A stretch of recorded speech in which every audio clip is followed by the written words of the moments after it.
From mid-June to early July 2025, Guizhou province in southwest China experienced record-breaking rainfall during the Mayu monsoon season.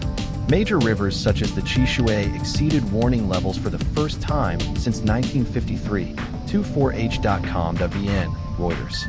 Rongjiang County and the city of Rongjiang were among the hardest-hit areas, with floodwaters reaching record heights and prompting mass evacuations. Authorities activated the highest emergency response level, Level 1, on June 28th to 29th and began de-escalating once rainfall subsided, Laotian Times.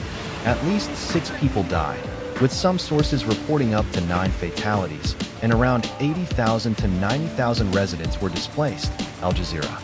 Extensive material damage was reported, including washed-away bridges, mud-covered sports fields, up to 60 centimeters thick, submerged vehicles, and damaged homes.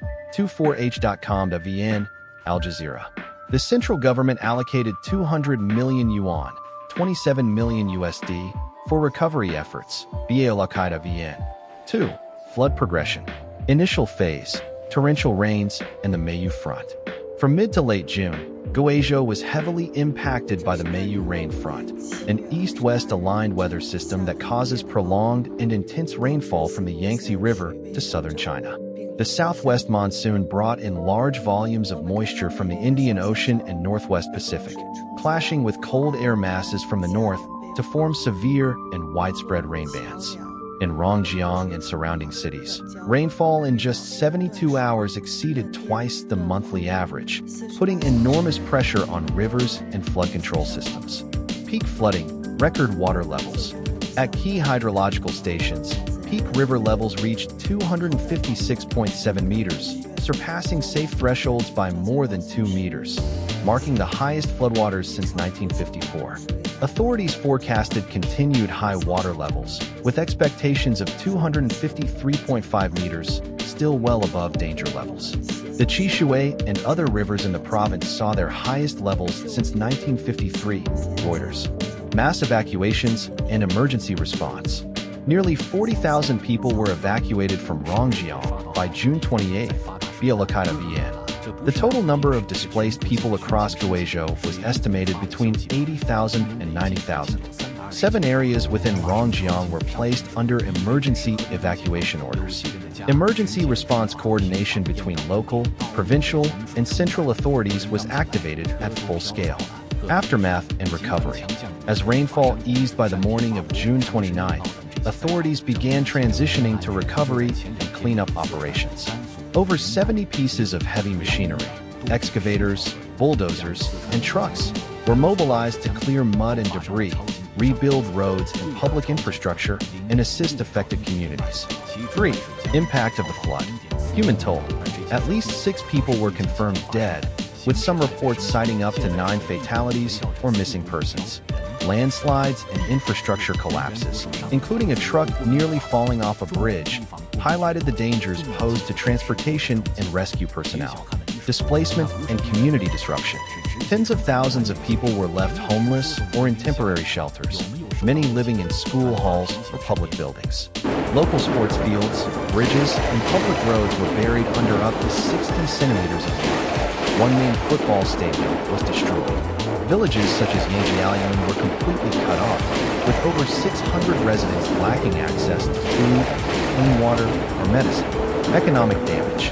Initial estimates of the damage reached hundreds of millions of yuan, with losses to infrastructure, housing, agriculture, and public facilities.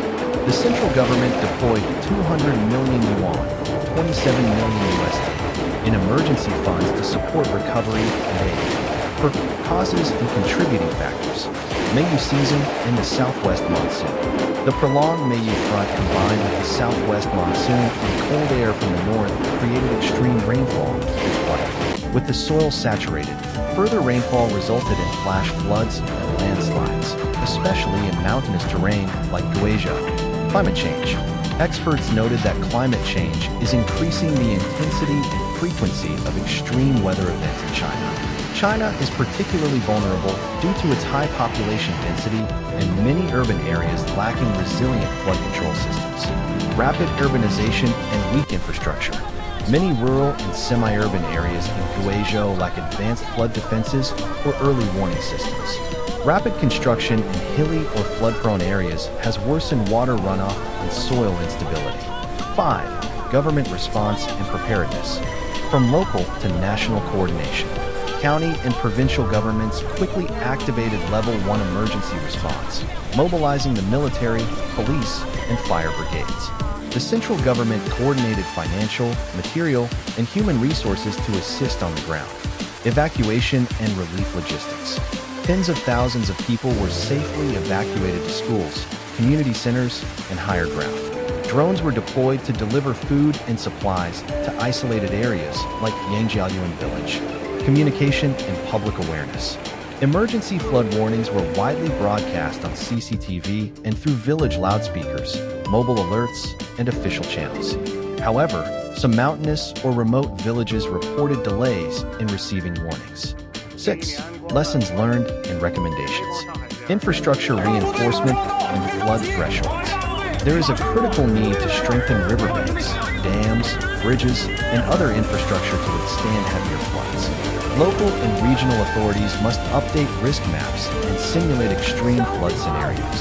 Early warning systems and public education. Ensure that emergency alerts reach all residents, particularly in remote and mountainous areas. Train residents in flood response techniques and emergency preparedness. Long-term climate adaptation planning. Invest in sustainable land use planning, rainwater management, and natural buffers, e.g., wetlands. Expand national climate resilience programs and integrate climate risk management into all levels of policy. Post-flood support and sustainable recovery. Provide long-term support to displaced residents, including land reclamation, asset replacement, and microcredit access.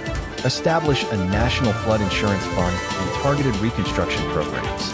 The historic floods that hit Guizhou in the summer of 2025 caused devastating losses in lives, infrastructure, and livelihoods. With rainfall levels reaching unprecedented highs and early warning systems still limited in scope, the region faced one of its worst natural disasters in decades. The combined effects of prolonged monsoon rains, climate change, and underdeveloped infrastructure created a perfect storm. However, timely government intervention and coordinated evacuations helped limit casualties and reduce long-term damage. Moving forward, Guizhou and other flood-prone areas in China must strengthen their infrastructure, improve emergency preparedness, and implement long-term adaptation strategies to cope with increasingly volatile weather patterns.